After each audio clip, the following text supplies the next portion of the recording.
Passei todo o mês de julho de 2020 cuidando da minha irmã em sua casa. Ela foi operada recentemente no estômago e dependeu de mim para os cuidados pós-cirúrgicos. Ela mora sozinha perto da cidade de Osaka. Aproveitei esse tempo para evangelizá-la enquanto cuidava dela. Ela é 5 anos mais velha que eu. Eu ia junto com minha mãe à igreja pela infinita graça de Deus para exercer meus deveres. Agora preste atenção na palavra sagrada que recebi. No dia 8 de julho, enquanto minha irmã dormia, eu estava orando prostrado na cabeceira da cama no quarto ao lado. Depois de alguns minutos, adormeci em oração quando de repente senti meu corpo ficando dormente e frio. Acabei tendo uma nova experiência. Foi uma experiência extracorpórea, fora do corpo. Eu podia me ver inclinada na beirada da cama e ao mesmo tempo eu estava fora do meu corpo. Finalmente, um anjo apareceu na sala, assim como na minha última experiência. Ele estava coberto por uma luz que tornava impossível ver seu rosto, exceto por seu cabelo de comprimento médio que passava por seus ombros. Ele segurava uma espada dourada em sua mão direita. Ele me disse imediatamente: "Você tem agradado ao Senhor por seu esforço e obediência. Estou feliz em revelar mais mistérios do mundo espiritual." Quando ele disse isso, vi um grande buraco negro se abrindo no chão do quarto. O anjo disse: "Eles estão lá por não terem amor fraternal e foram desensibilizados para o sofrimento dos outros. Enquanto estavam vivos na Terra, eles deliberadamente negaram dar suporte aos irmãos necessitados e isso é um pecado diante de Deus." Está escrito em Tiago 4, versículos 17.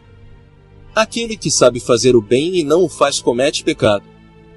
1 Pedro 4, versículos 8 diz: "E acima de tudo, tende ardente caridade uns para com os outros, porque a caridade cobrirá a multidão de pecados." Muitos deles praticam a glutonaria e não podiam repartir a sua comida com os necessitados. Finalmente deixamos aquele lugar e subimos numa velocidade incalculável onde essa escuridão do inferno começou a dar lugar à luz. Chegamos ao portão do céu para minha maior surpresa. Senti naquele momento o sentimento mais especial de toda a minha existência. Já decidi não retornar mais à terra. No portão havia 2 anjos que guardavam a entrada do céu. Os 2 anjos radiantes acenaram e entramos. Fui levado ao paraíso de Deus e vi muitos irmãos alegres desfrutando do prazer daquele lugar e sentindo a liberdade de permanecer ali. Um anjo me mostrou um homem e disse: "Este é um servo do Senhor que foi fiel até a morte. Ele ensinou e viveu em santidade e justiça. Ele está aguardando a recompensa por suas obras no fim dos dias." Aquele homem usava uma longa túnica branca e havia muitas pedras em sua coroa. Perguntei ao anjo quem ele era, e o anjo me disse: "Este é o Davi Miranda. Ele era um pastor brasileiro que era muito zeloso e fiel ao seu trabalho na terra. E ele produziu frutos para o reino de Deus em muitos países por causa de sua dedicação enquanto estava vivo. Eu lhe mostrarei a recompensa que ele receberá naquele grande dia." O anjo me mostrou uma mansão enorme no céu e me disse que ela pertence àquele homem. A mansão tinha 5 andares e era toda feita de ouro transparente que não existe na terra. Ele também mostrou uma coroa cheia de pedras preciosas cuja composição era diamante. Eu não conhecia esse homem e sua vida e nem mesmo seu ministério. Só posso dizer que ele é muito feliz no céu. Outro arrebatamento, pela irmã Anne Perteson. Ouça tudo aquilo que ela relatou. Eu entrei nas salas da coroa, onde muitas brilhavam, algumas estavam cheias de pedras preciosas. O anjo me mostrou coroas de pessoas que ainda viviam na terra. Eu vi a coroa de Davi Wilson, ela estava cheia de pedras preciosas. Também vi sua mansão, o anjo disse que ele tem ganhado muitas almas. Vi também a coroa de um pastor brasileiro, Davi Miranda, a qual eu não conheço. Vi também sua mansão celestial, sua casa era muito grande.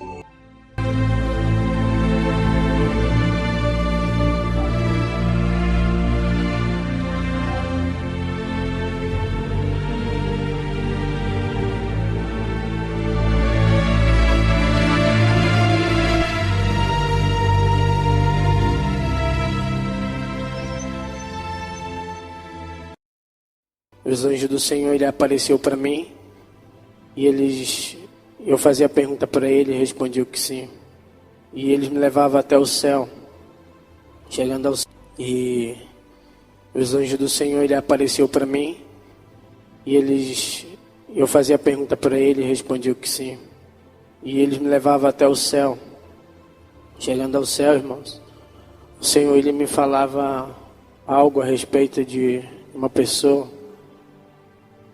E depois que ele terminava de me falar a respeito dessa pessoa, o Senhor, ele falava que ele queria me mostrar algo que estava lá no céu. E ali, irmão, naquele momento, o Senhor, ele me leva.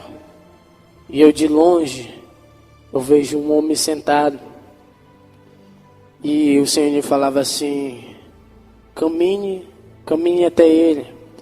E eu começava a caminhar, irmãos. E esse homem, ele estava sentado. E ele estava olhando para frente. E eu chegava, e eu perguntava, falava olá. Ele falava oi. Eu falava assim: o que é que você está vendo? Ele falava assim: eu estou vendo as maravilhas que o meu pai fez aqui. E ele estava contemplando, irmãos, sentado ali, tudo que passava. E eu falava assim: o que é que você está fazendo aqui? Ele falava assim: eu estou meditando. E eu falava assim para ele, eu falava: posso saber seu nome? E aí ele falava assim, e ele falava assim: o meu nome é Davi Miranda. E aí, irmãos, eu falava: Davi Miranda? E eu não tinha, irmão, lembrado. E esse homem, ele estava jovem. E eu falava assim para ele: Davi Miranda, aquele que morreu? Eu falava assim: sou eu. E aí, irmãos, na hora, ele falava assim comigo: eu estou vendo o que está acontecendo. Eu falei assim: você viu o que acontece? O que está acontecendo dentro da tua igreja? E ele falava assim para mim: aquela igreja não é minha. Ela já não é minha mais. E eu falava: por quê? Não foi você que construiu aquele lugar? Ele falava assim: até onde o meu pai permitiu eu construir, eu tive o amor pelaquela obra. E ali, irmão, naquele momento, eu falava assim: você sabe o que está acontecendo agora nessa igreja? E aí ele falava assim: eu tenho visto tudo, mas eu não posso fazer nada. Mas a única coisa que eu queria era falar com a minha filha. E aí ele falava assim: a única coisa que eu queria falar para ela, não era para ela desistir. Eu ensinei cada uma delas o caminho certo. Mas só que o Senhor, ele já tinha me mostrado antes de acontecer tudo isso. E ele falava assim: mas eu ensinei aquilo que o Senhor, ele botou dentro do meu coração. Tudo que o Senhor me falava, eu tinha ensinado às minhas filhas.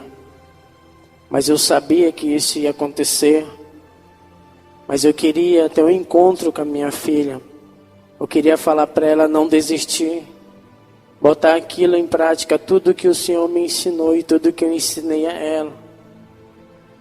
E ali, irmãos, naquele momento, eu falava assim para ele: por que você não pede do Senhor para que tu desça e fale com ela?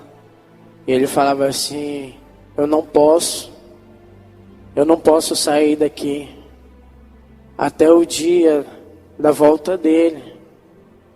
Quando ele voltar, aí sim eu vou poder ir lá. Mas eu não posso sair daqui. Mas eu queria que ela me visse a última vez, porque eu queria que ela não desistisse daquilo. E eu falava assim: mas desistir do quê? Ele falava assim: dentro do coração dela, o Senhor, ele colocou um desejo de pregar a verdade dentro da minha casa. E ali, irmãos, ele falava assim: tem pessoas que se levantaram contra ela. E aquilo que eu ensinei, ela queria botar em prática, ela não queria que aquilo morresse, aquilo tudo que a gente um dia conquistou através do Senhor. E ali ele falava assim: mas já que eu não posso ir até ela, você pode falar para ela não desistir, continuar pregando, mesmo que ela não esteja dentro daquela igreja, mas ela pode ganhar muitas almas aí fora ainda. E eu não quero que ela desista. E ali, irmãos, o Senhor, ele aparecia na nossa frente, que ele abria como se fosse uma tela, irmãos, no chão, e a gente começava a ver alguns demônios que estavam caminhando com uma outra mulher. E eu via 2 principados muito grandes acompanhando essa outra mulher. E eu via que era Azazel e o outro era aquele príncipe da Pérsia. E muitos irmãos, eles estavam se desviando do caminho certo para um caminho totalmente errado. E ali ele falava assim: você viu? O mundo já entrou dentro da igreja. Não tenho o que fazer mais. Eu podia até fazer, mas eu não posso intervir onde as pessoas não me chamam, aonde eles não me querem que eu mude a minha casa. Ele falava. Eu falava: Senhor, mas essas vidas vão se perder. Como vão ficar essas vidas que um dia acreditaram que tudo que o teu servo tinha ensinado era verdade? Ele falava assim: nenhuma dessas pessoas vão passar por inocente. Ele falava: todos eles conhecem a minha verdade. E aqueles que ainda não conhecem, ele falava, é por falta de sabedoria.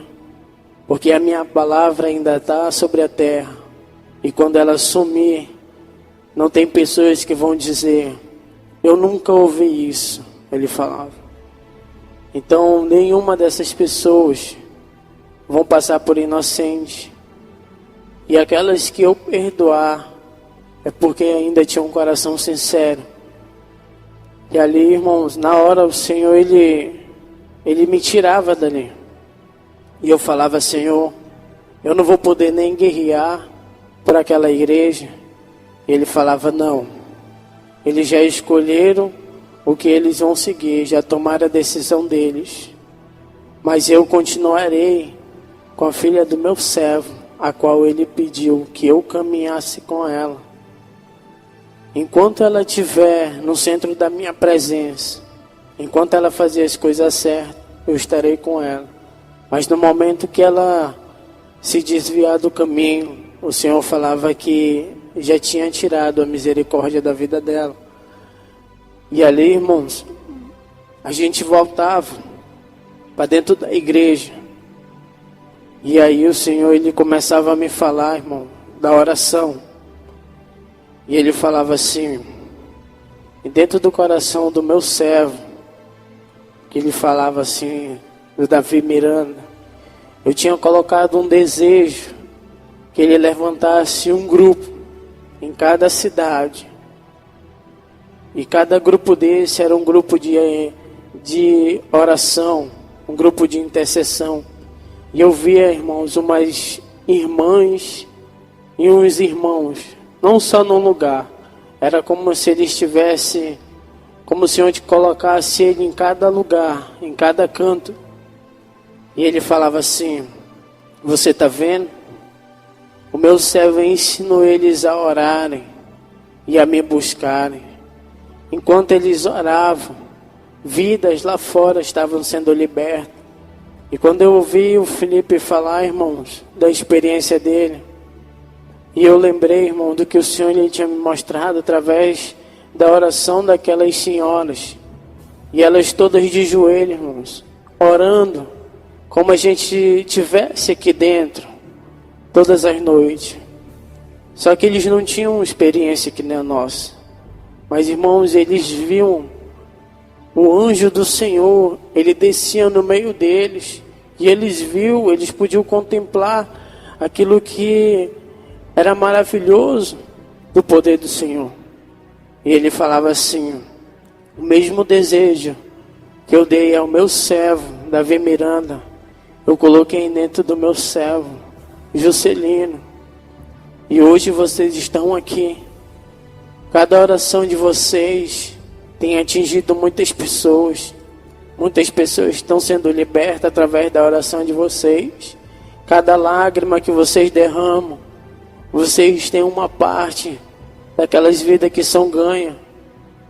E ali, irmãos, o Senhor, Ele fazia assim eu contemplar, como se eu estivesse vendo as duas visões junto. Aquela oração daquelas pessoas que o Davi Miranda tinha colocado e a gente. E eu via a gente numa roda, de mão dada, como se a gente tivesse feito uma corrente. Mas só que essa roda, irmãos, ela começava a crescer muito grande.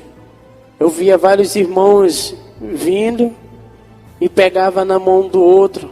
E eu começava a ver aquela roda crescendo. E eu via, irmãos, os pessoal que oram pelo Meet. Eu via aquelas pessoas que têm abrido o propósito em oração junto com a gente. E o Senhor, Ele falava assim: você está vendo essa roda crescendo? Ele falava assim: ainda vai ficar maior. Muitas pessoas têm entrado no mesmo propósito, de um mesmo reino, Ele falava. E o mesmo pedido, vocês têm me adorado. Vocês têm buscado a mesma coisa. E é isso que me alegra.